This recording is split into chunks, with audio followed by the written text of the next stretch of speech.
A quick update on the world that we're living in.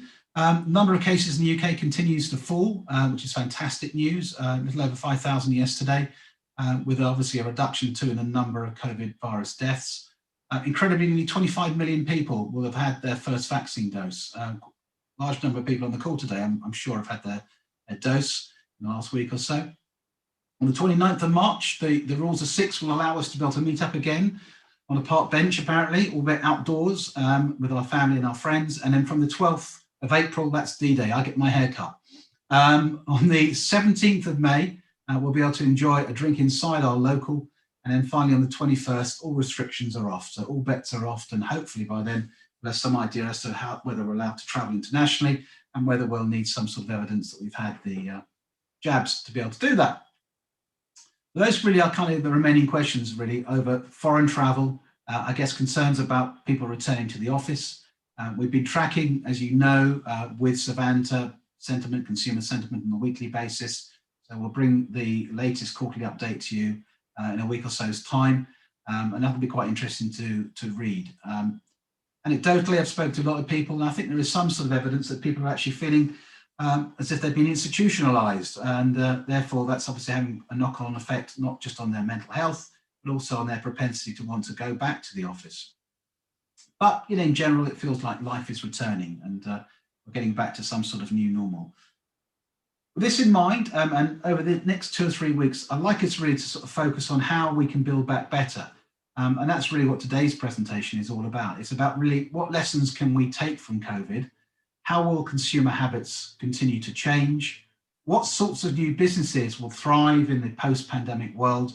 And really how our lives will be different. How are we going to live our lives? We've seen obviously a massive increase on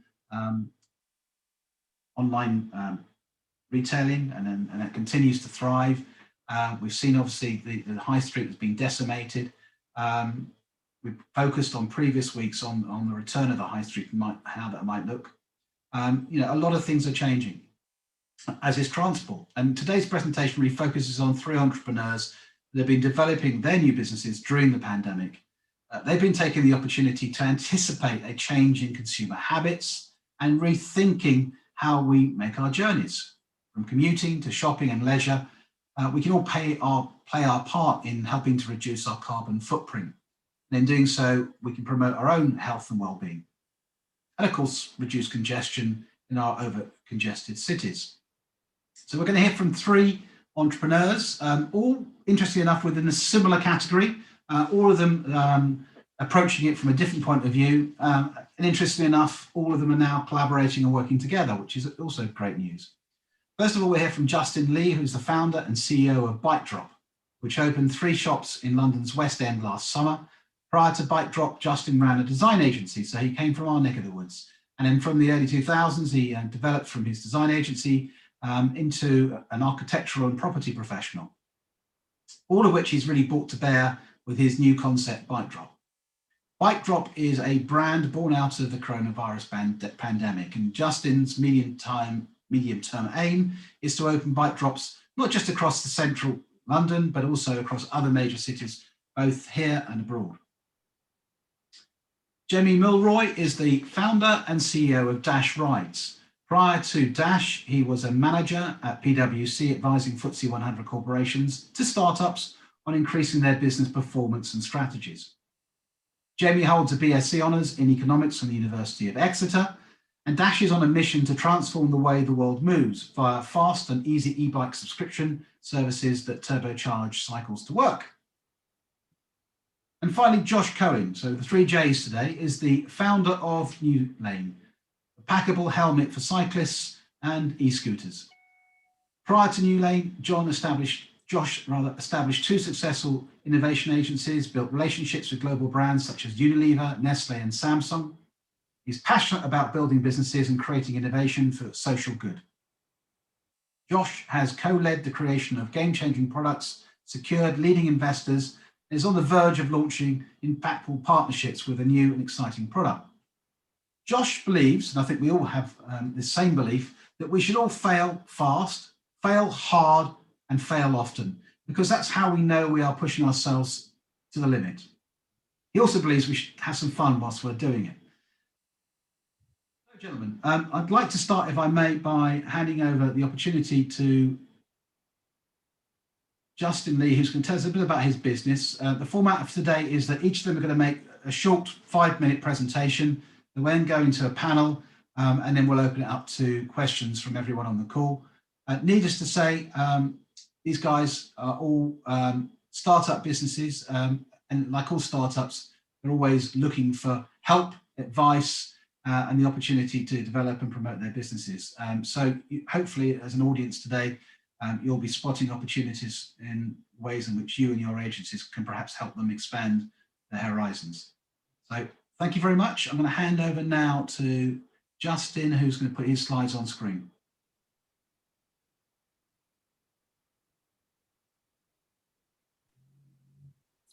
Good morning, everybody. I think you can see the presentation. Great. So thank you, Stephen, for the introduction. It's a couple of times now I've been mentioned as a kind of a ex-designer. I'm pleased to say that my other business still continues to, I wouldn't say thrive in these challenging times, but we run a business which designs restaurants and retail and other hospitality clients, and obviously a very tough market out there. So really turned my eye to Bike Drop back in the March-April of 2020, which really followed up an idea that I had probably 12 months prior to that. So as you can see, the intention with Bike Drop is to redefine our journeys. Our concept essentially is a valet-style, conveniently located, clean, safe and secure bike parking concept. We call our locations drops. We have 3 drops at the moment. You can see a couple of photographs there of our one in Conduit Street, which is just off Regent Street, for those of you that aren't familiar with that part of town. We, I guess, came with the concept from the fact that, you know, cycling isn't new. Plenty of people cycle into town every day and have done for various reasons over the past years. But one of the main things that I found as a cyclist is that there isn't really anywhere you can leave your bike for the day with peace of mind that it's going to be there when you return to it. So the basis of Bike Drop is to be able to provide that peace of mind, so that when more people now are cycling into London in particular, you can leave your bike, possibly an electric bike these days more than a regular bike, in a dedicated location, one of our drops, where you can park without having to have a lock, can leave it there for the day without having to have it in the back of your mind whilst you're at the office or out having a meal with friends, and know that when you come back, it's going to be there for you, ready to ride out. We offer what we call the pass. The pass operates on a day, week and month basis. So the idea longer term is to have a kind of subscription base. But right now we offer these 3 passes, and in addition, a corporate pass. We offer free puncture repairs, free filtered water bottle refills, and free e-bike charging for those riders that arrive with an electric bike. As I mentioned, we've got 3 locations, which we're calling the drops. We've got 750 spaces across the 3 locations. So they're very centrally based, very visible in very prime real estate. So we have one, like I said, off Regent Street, which has quite a large frontage, about 70 foot of frontage. We have a smaller site, which was our first one on Great Portland Street, which we're calling our Oxford Circus drop. And then we have another large drop on Piccadilly on Haymarket. So they're very, very visible. And obviously at this stage, with the property market being very turbulent, and with my previous or current other backgrounds, with my other hat on, having quite a lot of contacts in the landlord side of the business, it was quite easy for me as a designer and a property professional to be able to enter into very quick agreements and design very quickly what we think is a great looking pop-up, whilst we trial our concepts in these 3 locations with the vision to expand longer term in London and outside London, and we're having conversations right now about doing this in Berlin, as an example. The process of making a reservation is pretty simple at the moment. It's done by our website. So you make a booking, you arrive with your confirmation QR code and drop into us. We scan in your QR code, place an ID tag around the bicycle.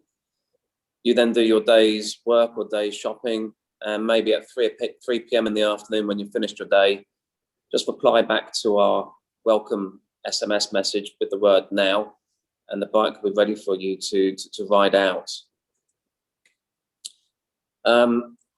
Since opening, the wider vision was to provide kind of added value with other offers. So we've opened cafes, partnering with Alchemy as a coffee provider, and Pow Wellness Food for food product, which is very kind of health and nutritional focused. We've started reselling the Mate's bike, which is a Danish electric fold-up bike.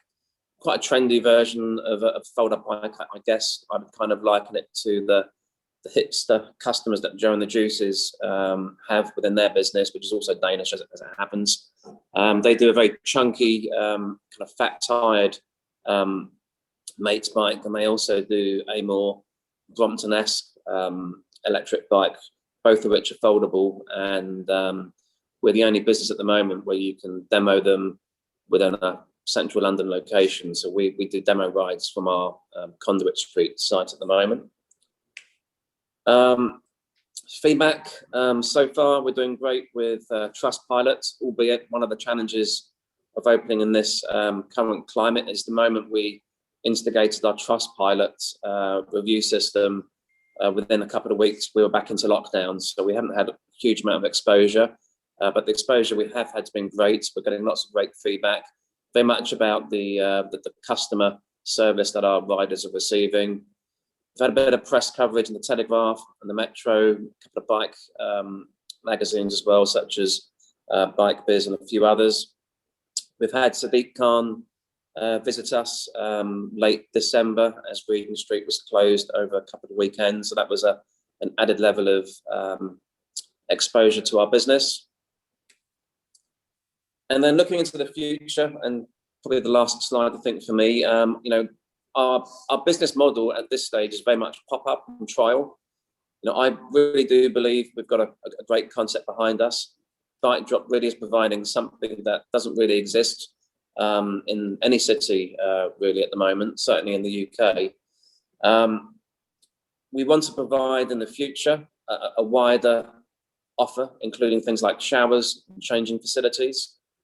I think one of the things that we'll be finding as we grow our business is that not everybody's going to come to Bike Drop on a traditional bike, perhaps in Lycra, waiting to have a shower and get rid of the sweat from the journey that they may have just completed.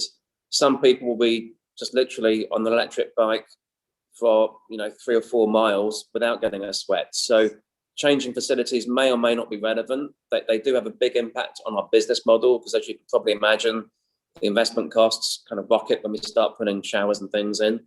And as we go through the coming months, and we intend to reopen in tandem with the retail kind of lockdown period finishing on the 12th of April, we expect to see our rider base increase, with our focus on really testing this over the coming spring and summer to open ideally a dozen by the end of the year. Whether they're in the UK, I think it's more than likely going to be the case. We expect to really focus on Westminster at the moment. We're talking to some other organisations about maybe providing a large facility for some banks. And as I mentioned, we're looking at places like Berlin, Copenhagen, and even the US. So we've got lots of great feedback from our customers.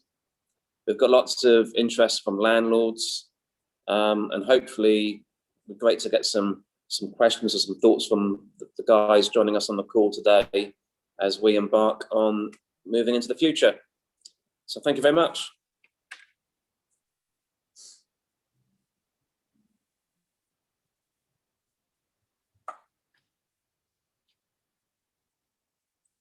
think I'm handing over now to Josh. Yep, I'm next.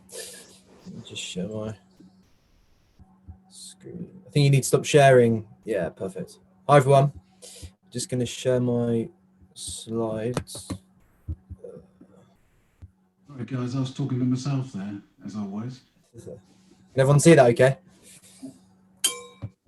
It's a beautiful thing, Good. Josh. Thank you. Yeah, so hi, guys. Thanks for having me, Stephen, and guys for inviting me on. So I'm Josh. I'm the founder and joint CEO of Newlane. I guess a bit about me first is fresh out of uni, I co-founded a brand agency. So I was in your world a little bit, working with some of the world's leading brands from Unilever to Nestle to Samsung, helping them to understand their consumers and then turn that into innovation, which was great. And we were really successful at that. But I then went on to work for a social innovation company because I felt like I needed a bit more meaning and purpose to my life, because I was branding cereal boxes, which was fun for a period of time, but I needed to move on. So that's where I met my co-founder, Dom. So he was the founder of the social innovation agency. And he's an avid cyclist. He's an ex-BBC comms man. And he always had a helmet strapped around his bag when he was cycling into work and commuting and going to meetings. And I turned to him and I Dom, that must be really annoying, that you've got a big, cumbersome, bulky helmet attached to you. And he went, yeah, it is quite annoying. And he hasn't really no one's figured out the right solution. So my story is that I then became obsessed with cycling as a mode of transport. I always say that sweaty people's armpits in your face on the tube isn't fun, and driving is definitely not fun, and Ubers are quite expensive. So I became obsessed with cycle hire schemes, and I was jumping on and off bikes, and it was great fun. But I didn't have a helmet. I had a weird scare on Waterloo Bridge in London, where I found myself in between two buses and a motorbike. And I basically went, if I fall off my bike here, I'm in trouble. So I researched the foldable bike helmet category and didn't like any of the options and wasn't compelled to buy any of them. And said to Dom, shall we have a go at creating a new type of folding bike helmet that looks cool, is a thing of beauty, is really simple to use and fits in your bag. So we founded Newlane in June 2018, but we really started in earnest developing the helmet in 2019, at the beginning of the year. Been on a really interesting journey. We recently received the news that our flip clip mechanism, which we call, you can see there, the rim basically flips round and sits into the rim, and it goes down to about 81 mil, which fits in most bags or all bags, which is really convenient for everyone. But we got the good news last week that we've just had our patent granted, which is incredible. We'll be extending that globally. It's designed against all the global safety standards. As I say, it goes to 81 mil. Some of the big things are that we're making it in the UK. So we had a big, interesting deep dive into China, but took the decision to actually get it produced in Birmingham. So we've got an amazing factory.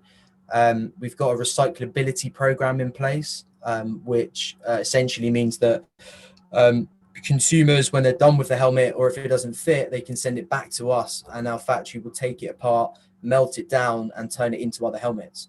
And we're using recycled materials wherever we can. So it's really exciting. We've talking to quite a few partners. So we're chatting to Dash, obviously, and Bike Drop about making our helmet accessible to all of their customers. I think hopefully we've all seen that e-scooters have entered our world. It's currently in, I think, 18 cities in the UK, there's 18 locations for one provider in the UK called Voy, and they're coming. And we're also chatting to Brompton about partnering. So they're all interested in providing the helmet for their riders. Again, for convenience, Deliveroo have contacted us too about making the solution available to all their people who deliver. So that's really cool. We are just closing our seed round this week, fingers crossed. So that's good news. I won't have to raise for a while, but we've got the British Design Fund. I don't know if any of you know them, but they've got Luke Johnson's on their board and a few others. They're specifically investing in British hardware. So they're leading our funding round, and we've got some really fantastic angel investors involved, which has been, they're all helping us in lots of different ways. I think one of the biggest things, I mean, Stephen's asked us to talk about COVID. I think we were struggling because we went out for our seed round just as the pandemic was hitting. And I certainly, and my co-founder, we didn't have the network of people who were that financially stable that they could just invest through a pandemic. So it all dried up pretty quickly for us. And we then needed to, as a spark of genius, we got introduced to the British Design Fund, who went, we love it.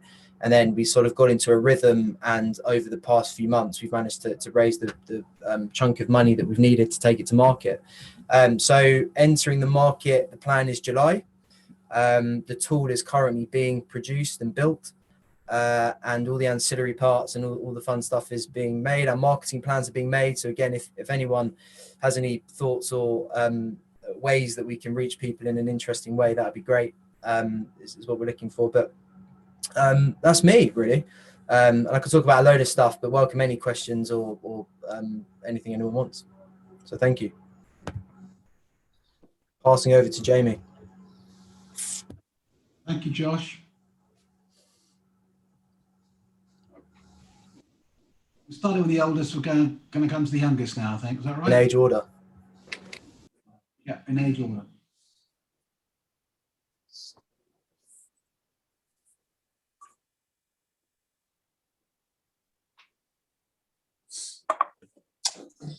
Okay. Good morning, everyone. Thanks for having me, Stephen. Yeah, I'm Jamie, founder and CEO of Dash. I too have had sort of one foot in the creative industries in the past, but it was very much limited to creative accounting. So, you know, I'm sure, you know, you guys will have lots of very good suggestions, and I look forward to hearing them after I've given you a bit of a whiz through what Dash is. So, yeah, as Stephen said, my background, and I've just said it was accounting, and I always knew, you know, right out of university, I wanted to start my own business, but felt I needed to get a bit of a business education, which is why I went to PwC. But I was always looking at, you know, what am I going to do?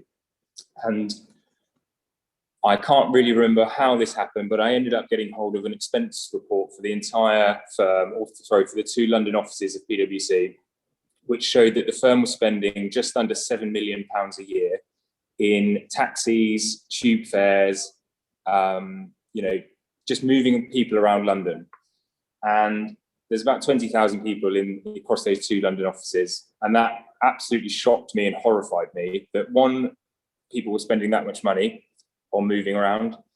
2, you know, the time it was taking people to do this was really inefficient. And 3, the sort of cost to the environment was exceptionally high. So from that moment on, I was sort of looking at, right, what can we do that's better here? And at the time, this is when electric scooters were just sort of kicking off in America. So I started looking at those and thinking there must be a better way of doing or applying what those guys are doing over there to solve this problem. And managed to get a number of trials, and we actually ended up going down to Southampton and getting a large trial with one of the shipping providers to use electric scooters around their docks. And as Stephen's asked us to talk about COVID and the challenges that faces, the docks are one of the first places that actually felt the impact of COVID, because all of this trade that was coming in from China just dried up overnight. And us being a startup and trying to make our proposition as easy and as compelling as possible, had basically signed a contract with these people, dropped off a load of assets, which they were able to terminate at 30 days notice. So of course, immediately, to try and cut their costs, they pulled the plug on our sort of what we hoped was going to be our launch pad, and we were left scratching our heads as to what we do. And that's when we sort of had the best innovation we've ever had. So COVID has been a complete blessing, and it's allowed us to pivot to what we are now, which is subscription e-bikes, compatible with the Cycle to Work scheme. So we're the first company in the UK to sort of put all this proposition together. And for just 88p a day, you can get a bike from us, which is worth well over £1,000. You get your helmet included, repairs and maintenance included. So if anything goes wrong, we will come to you. You get a rider and third-party insurance. So if anything happens to you while riding, or indeed you cause any harm, you've got an insurance policy that covers you. And the bikes that we have on our range are some of the leading manufacturers, so the likes of Brompton that Josh has already mentioned, but also Cowboy, Van Moof. And we've spent a lot of time curating what we consider to be a complete range of bikes that are the best in their category. So as a consumer, you don't have to worry about being overwhelmed by choice and which bike is right for you. We've done all of the legwork for you to make that choice as easy and straightforward as possible. As well as doing all of those services that I've just mentioned, we also carbon offset every bike by 400%. So we do this through a number of really interesting partners, but probably the most interesting one there is the Gorilla Organisation. So they are the largest charity out in Africa protecting the gorillas, which are our closest cousins. They do a huge amount of reforestation. They plant solar panels out there, train people up into beekeeping and sustainable farming methods, and that's a really big part of our proposition as people want to do their bit for the environment. This is us matching the contribution they make by cycling. And as I mentioned at the beginning, we are a cycle to work scheme in our own right, but when we started looking at the Cycle to Work scheme, we were horrified to find that only 7% of bike sales a year go through the Cycle to Work scheme. And equally, only 5% of employers actually have one. There are a number of reasons for this. Probably the biggest one is the fact that employers have to put up the cost of bikes on day one, which when you're talking about e-bikes, they're well over £1,000, but potentially up to 3,000. So for many employers, particularly now, that's actually some cash that they just don't have simply. So what we did is we set about completely redesigning how Cycle to Work functions. We've created a really intelligent, simple to use online platform that an employer can sign up to in less than 10 minutes. There's no working capital impact from this. So we only ever charge you as an employer for what money you've already been able to recover from your employees. It does all of the admin for you. And bikes, provide your employees with a portal which they can go on directly, choose their bike, and the bike gets delivered to their door. So a significant improvement on the sort of current voucher schemes that the traditional Cycle to Work schemes operate at the moment.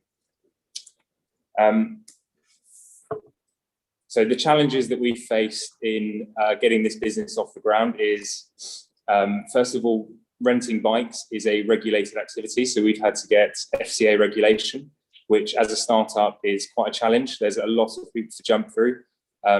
Fortunately, with my background in accounting, that's helped somewhat, but still been a very steep learning curve. Also, getting the brand out there and saying, this is what we do and where we're at and things like that. That's probably been the biggest challenge. My background in finance, I've got a co-founder in engineering. Marketing and sales are not two skill sets that those sort of backgrounds are conducive to. So that's been a huge learning curve. Going forward, what our vision is, we've got two visions basically. One is to make the Cycle to Work scheme, continue to improve on the Cycle to Work scheme to make it easier to access, open to more people, and improve our range. So we want to eventually have not only subscription bikes, but new bike sales, pre-owned bike sales, and equipment sales. And as on the subscription side, our grand ambition is to get the cost down to actually below zero, to the point where you, as a rider, are paid to use a Dash e-bike. And we've got a number of ways which we think we might be able to get there. We may never actually end up getting there, but that is our grand ambition, is to strive and work towards that target. That's the end of my presentation. Thank you very much, everyone. Thank you very much indeed. Okay, if you just take that slide off screen, what I'm going to do is I'm going to add all three of you to the spotlight. Let's see if we can do that. Okay. and then we'll do a bit of a Q&A, and then we'll open it up for questions at the end to everybody. Also, just like to say that Jamie's very kindly put together an offer for Pimento members and guests that are interested in actually taking up a dash ride. I've put the details there in the chat box, and I'll also share the details after the call. But in effect, he's already ludicrously cheap prices. He's offering 10% discount for people on today's call. So that's very kind of him. Listen, guys, I appreciate that. First of all, we've got three guys on the call. We've been talking about mammals. We've been talking about the popularity of cycling, and it seems to me as both a sport and a pursuit, it probably has a bias towards the male gender. That's not entirely fair, I know, because a lot of cyclists, both sports cyclists and recreational cyclists and users are ladies. However, the groundswell and the kind of the drive in the last 10 years has been from the mammal community. How are you all independently going to make sure that you capture both audiences and that you appeal to both audiences? And we spoke about, you know, the hot, sweaty environment, having to have a shower, all that sort of stuff, which is one of the reasons I imagine a lot of people don't cycle to work. But clearly, obviously, with electric bikes, there's no longer the effort required that once was the case. But if I can put it to each of you, you know, how do you address both audiences? I'll start if that's all right with it. Yeah. So I think for us, so we only do e-bikes, and I think there's this wonderful thing that happens when you put an electric motor on a bike, insofar as it transforms a bike or cycling from a hobby to simply a mode of transport. So because you don't have to pedal, you don't get sweaty, you don't have to wear lycra, you know, it's a really joyous experience as far as, you know, moving around goes. I think it's open to everyone, not just, you know, males and females, but, you know, young, old. It really cuts through all the demographics and makes it cycling accessible to everyone, and particularly for commuting, makes it, you know, a viable option every day, because, you know, you're not having to put so much energy in. The things that we're doing to try and make sure that we appeal specifically to women is we've got in our range of bikes, we've got one which is specifically for people who are on the shorter side, which, you know, maybe not all women, but certainly some women fit that description. And then the other thing is we've got, from speaking to lots of different people in our network, what we think to be quite an attractive and more feminine style bike with a basket on the front. So we're trying to make sure that we've got within our range products that, yeah, you know, absolutely cater to females. I think from our perspective, I think, Stephen, you're right. I think there is, generally speaking, a 60-40% male favoured ratio between cyclists when you look at the data. In those early months, September, October really was our main kind of open period. We physically opened at the very end of August. Our gut feel was actually that we had more female riders coming in. When we looked at the data, it's about 50-50-ish. And I think, again, maybe stereotypical views here, but I think the fact that we are on a very visible high street, as it were, it is very simple. You literally, you ride to our drop and then pass your bike to one of our crew members, and that's it. There's no lock required. It's really easy. And, you know, from our perspective, we want our team to be very able to assist anybody, male or female, with any, you know, technical issues. You know, the chain's fallen off, they've got a puncture. You know, we offer this free punch repair, which I think many people find attractive. It's, you know, at zero cost. And again, looking at, you know, how we can attract other markets, and then this perhaps I pass back to the floor. Marketing, you know, how do you widen your net? When you look at our data on some of the social media campaigns that we've done, it is very much male audience. By way of comparison, we recently posted a pink mate bike, which completely flipped the, it kind of reversed the demographic. It was a more, I think it was 65% female, 35% male, which isn't typically what we see when we do the post. So that may be because it was pink. It may be because they like that particular image, because there was a lady on it. Who knows? But I think, we're very keen, as Jamie kind of mentioned, to, cycling's for everybody. The well-being benefits of being able to cycle to work, not only from the health perspective of actually getting some exercise, but it's a great moment of solitude to be able to cycle to work and just kind of clear your mind. And that will benefit everybody. So the easier we can make cycling for male and female, the better for our businesses, but also the better for our customers. Josh? Yeah, no, I was going to say, everything that Jamie and Justin, I think when we set out, so Dom, who I mentioned before, my co-founder, I hope he doesn't mind me saying, is or was a mammal. And I never have been. When I got obsessed with cycling, I was in my genes, going around cities.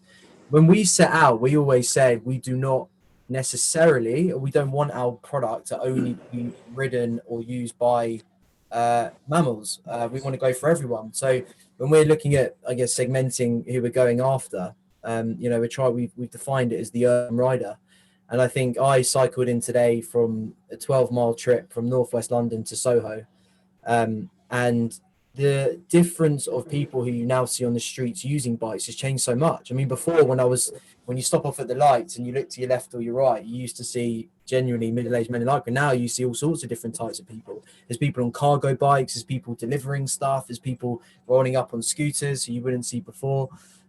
So it is for everyone, and our aim really was a lot of it's to do with price point, I think. So we could have easily created another thing, another widget, another foldable bike helmet for 120 quid, and only mammals would buy it. But what we've tried to do, and it's quite difficult, is keep our unit cost as low as possible, which is tough doing it in the UK. But we're retailing it for about £54.99 is the plan, and that includes postage and packaging. So what we're desperately trying to do, and even that's a little bit high, but there's this thing about perception of safety and quality of a safety product. So what we're desperately trying to do is keep that RRP as low as possible, which means it can be as inclusive for anyone. So it can be for the guy who lives in Shoreditch or the girl that lives in Hackney, as it is for the wealthy guy who lives in Surrey, is the plan. So it's also the convenience of it all. We're trying to make an unsexy category of helmets sexy, or we will try, and I imagine some of you guys and girls could probably help us with that stuff. But yeah, it's just making it as attractive to as many people as possible, trying to stay away from mammals. Okay. I mean, the major impediment, it would seem to me, for the fact that more people aren't cycling, is the issue relating to cars. And cars and bikes don't make good bedfellows. If you look at other markets, essentially Central Europe, you look at the way the Dutch have actually looked at cycling and what they've done in that space. It seems to me that a lot more people would be a lot more comfortable in cycling if they weren't in fear of their lives. Things are improving. Cycle lanes are going into major cities. We are seeing whole areas being closed down to traffic. That cars are being pushed out of city centres and so on. So there are positive moves afoot. But what as practitioners, if you like, can you be doing, or are you doing, to make cycling safer for people? Obviously, the case of Josh, helmet that you designed, and just encouraging people, frankly, to wear helmets, making sure that everyone's wearing helmets, which I think should be mandatory, but there you go, is brilliant step forward. But I'm just thinking here, Justin, from your point of view, and all three of you really, what can be done? What more work can be done in this space? Yeah, I mean, one of the things that we're doing, and so far, obviously, it's going relatively well. I mean, we're getting quite a lot of inroads, for example, the City of Westminster. So all three of our locations were in the City of Westminster. Our landlord in all three locations is the Crown Estate. We've got, we're having contact with TfL, so Will Norman in particular, who's the Commissioner for Walking and Cycling. So I think, we're trying to really involve ourselves as a business within these kind of committees, if you like, these steering groups, to try and see how we can collectively improve safety as well as exposure to cycling. So as an example, we're going to be opening, like I mentioned, in kind of tandem with the April the 12th retail lockdown kind of finishing. In fact, we're going to open the week before that, but we're doing something with Westminster and the Heart of London and the New West End Company, which are two organisations that represent retail, restaurant and hospitality businesses within the West End, to really promote cycling. And we're going to be offering, alongside with City of Westminster, free MOT kind of health checks, if you like, on people's bikes, security markings on bikes. So there's, if they do get stolen, there's a security kind of reference if the bikes are recovered by the police. So I think really, the more aware our three brands are across the sector, collectively, our three businesses plus other businesses that we're coming exposed to can really help kind of focus on things like cycle lanes. I mean, one of the things I said when we had this visit in the end of December to Sadiq Khan, and we had the leader of City of Westminster here and a couple of MPs, is, in Regent Street, the pavement's been widened. There's now a cycle lane, but actually if you cycle down the cycle lane and a bus is stopping, you have to go around the bus. But it'd make more sense to put the cycle lane in the middle of the road, so you haven't got to stop for the bus, and maybe protect the middle lane, which may now be a cycle lane, so it is protected from cars. And it was intimated that these are things that are being considered, and what's been done for now was kind of a quick fix. But obviously there is a lot of emphasis, particularly I think on the TfL side, to really focus on cycle lanes in cities, whether it's London or further afield. And I think talking to other businesses in other countries, we can learn from the places such as Copenhagen and Berlin, which are the real prime cities for cycling, and see what other initiatives they've used and bring them back to the UK. Thank you. And as a kind of a build on that, so obviously we've got people on today's call from all across the UK, not just London and South East. And I know your ambition is to open up bike drops across the UK. In order to make that a reality, are you open to the possibility of working with other entrepreneurs, other people on this call who may be interested in either franchising or going into business and partnership with you? Yeah, 100%. The long-term plan, I really do believe you don't really see this concept anywhere globally. Certainly as a brand, my other hat with the design business that I run is all about brands. We work as a business for brands such as Starbucks, Pret a Manger, lots of high street brands that you'll all be familiar with. So I'm very akin to how to develop a brand internationally as well as just within the UK. My goal was that we should be able to do this bike drop concept anywhere in England. Right now, our immediate focus is on brand awareness, and we have these very prime pieces of real estate that we're operating within. Long term, we probably can't afford to be in these places. So once our brand awareness, is out there a little bit more, we can start to kind of move to secondary locations where we can sustain the full brunt of the rent and the rates that will be applicable.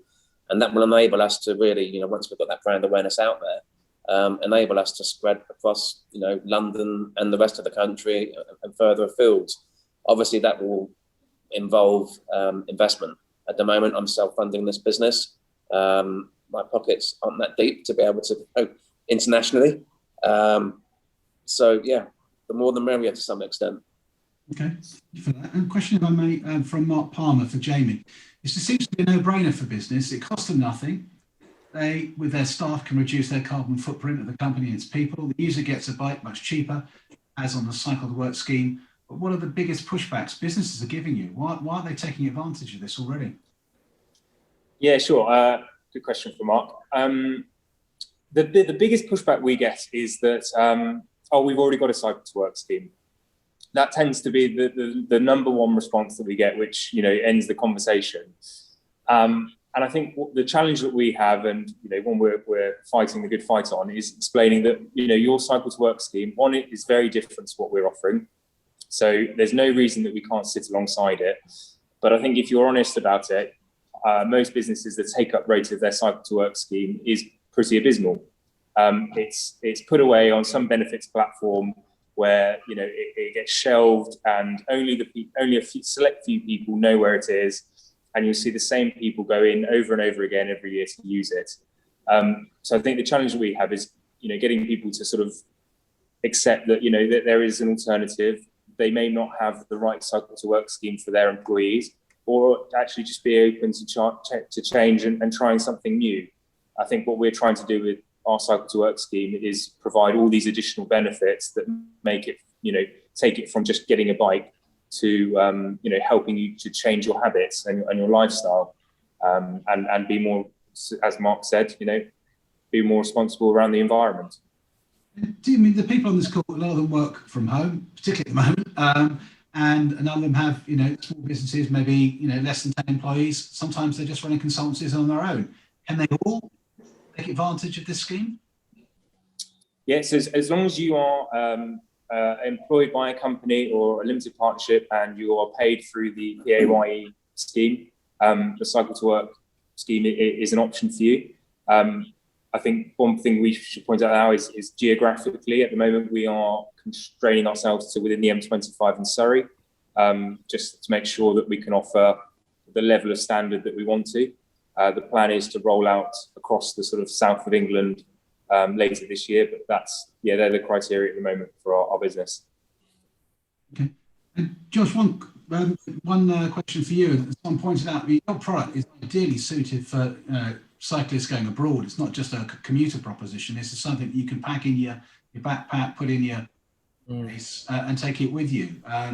Thinking about other sort of sports like, as we see, you might head up down to the south of Spain this year if you're lucky. Jet skiing, other pursuits. This is presumably a product that has a very wide appeal. Yeah, I mean, we've had all sorts of bonkers conversations. So there's one hilarious one. We got contacted by someone from the US military. He was an ex-sergeant major. And he got on the phone, he goes, "Sir, you're sitting on a diamond mine." And we're like, "Why?" And because on the capabilities gap list, which is it for the US military, it says a bulletproof Kevlar space-saving helmet. So this guy contacted us to see if we could use our patent to basically flip it around and turn it into wherever I want to start helping the military to fight people. I don't know, but it's an interesting one. I mean, we've had all sorts of stuff. We've got can you make one for paragliding? I'm like, well, what the hell are the certifications for paragliding? We've had that. We've got snowboarding. We've got skateboarding. We've got I think the most obvious sensible next one, and I don't always like being sensible, but the most obvious sensible one is to create a scooter version, which is more round rather than the bike structure. But yeah, we've had some bonkers. I mean, we've got a lot of people saying, as I'm not sure who wrote the question, but we want to take it abroad on our cycle holidays. It's perfect. Goes in my bag. I don't want to check in my helmet. So yeah, the options and possibilities are endless. It's just where we turn. A question from my colleagues for Dash again. It says, can you lease purchase and to all, should cycle insurance be mandatory? Now, this is obviously speaking from a petrol head who would love nothing more to know that all cyclists are insured so you could gently push them into the hedge. But all joking apart, what's your view on cycle insurance for the individual as opposed to the actual cycle itself?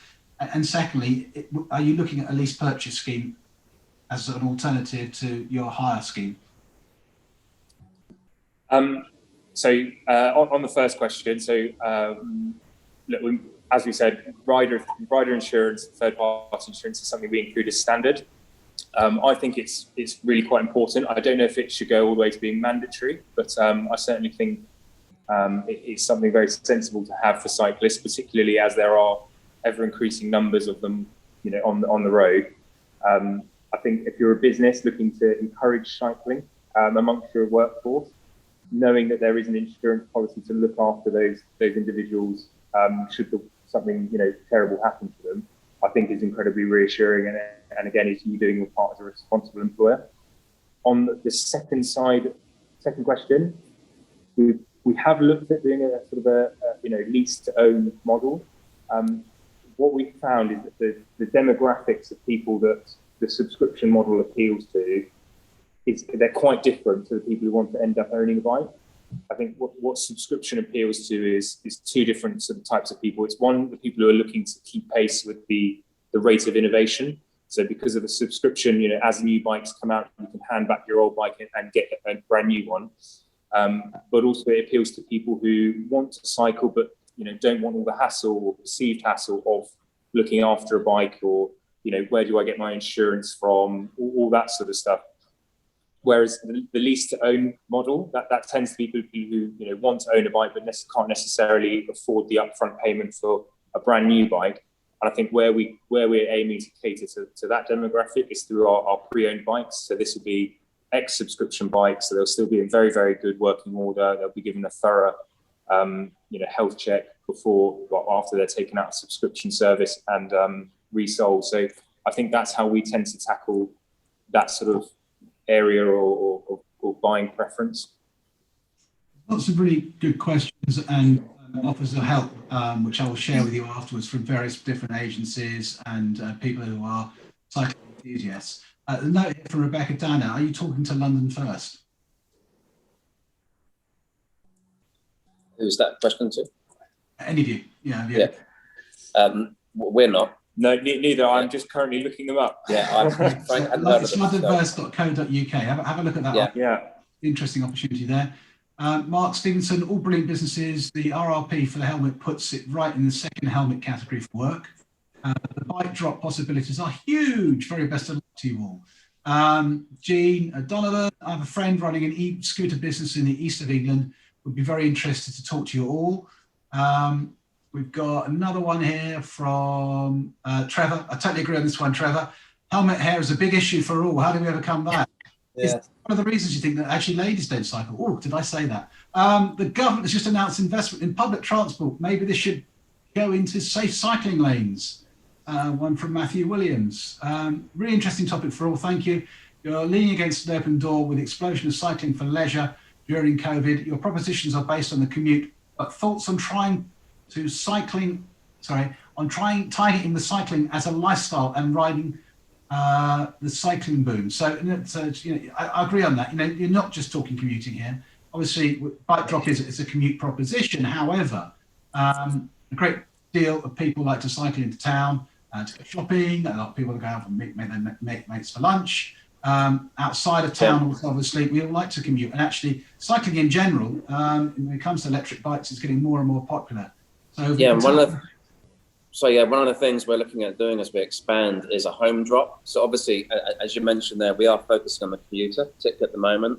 But there are a lot of people that, you know, obviously live maybe in apartments. You know, if we focus again on London, on the suburbs of London, maybe living in an apartment, it's all very well cycling to work, but it's quite likely that lots of people are tripping over their bike in the corridor of their apartment and, you know, cutting their ankle every morning on their bicycle. So we're looking at a different model, which isn't valet style, maybe self-service, with QR code to gain entry into a home drop. So that's something we're certainly looking at outside of, you know, pure kind of commuter focus. And I guess another thing to add as well, actually, we're partnering with a business called Drop It, nothing to do with bike drop. So if you are shopping in, say, Regent Street, you can purchase your shopping, drop it into bike drop. We will pack it for you in a Drop It bag, and Drop It will actually deliver your shopping home the same day if you're within the M25. I think it's for £10 to save you having to carry it home. So it does really, again, mean that you can cycle into London, do some shopping, and not worry about how to get the shopping home. Brilliant. And presumably, if you did decide to go on the lash, as it were, you can leave your cycle with you overnight and pick it up the following morning? Yeah. God forbid that might happen. Okay, well, listen, I'd like to thank all three of you for really interesting presentations. I mean, the message is loud and clear. Cycling is booming. You've got three businesses that really do appeal to the post-COVID environment. You need support and help in basically making you famous, and you come to the right place. There's lots of agencies here that would be only too glad to help and support you in your quest. It seems to me that you've got distribution challenges too, and I think that's going to be a way to get your brand out there. I won't be surprised if some of the big players get into this space quite quickly. I mean, WeWork, it'd be a natural for them to do, and others. I'd like to once again, say thanks for joining us. Great questions, everybody. Thank you for your participation. In terms of events coming up, tomorrow night at 5 p.m. we have the 5 p.m. club for members and guests. We're hosted by FX Digital. If you haven't had an invitation already, then please contact Isabel, and we'll be happy to get you to come along to that networking event. It should be really, really interesting. Next week, we're going to continue with our Building Back series. We've got the incredible Mark Lewis, who's the Dean of the School of Communication Arts, who are the most successful and most awarded school for marketing and advertising in the world. He's a fascinating character, and we're going to be talking about actually how we can bring more diversity into the agency world. And then finally, Pimento networking events will restart in April. We've got 5 member walks planned across the country. If you fancy a stroll with 5 other members of the network towards a country pub, followed by a few beers outside, then please do contact your partner director. We hope to run these monthly from April across the summer. So to everybody, it's now just coming up to 12 o'clock. Thank you once again. Have a great day and keep cycling. Bye-bye. Thanks very much. Bye-bye.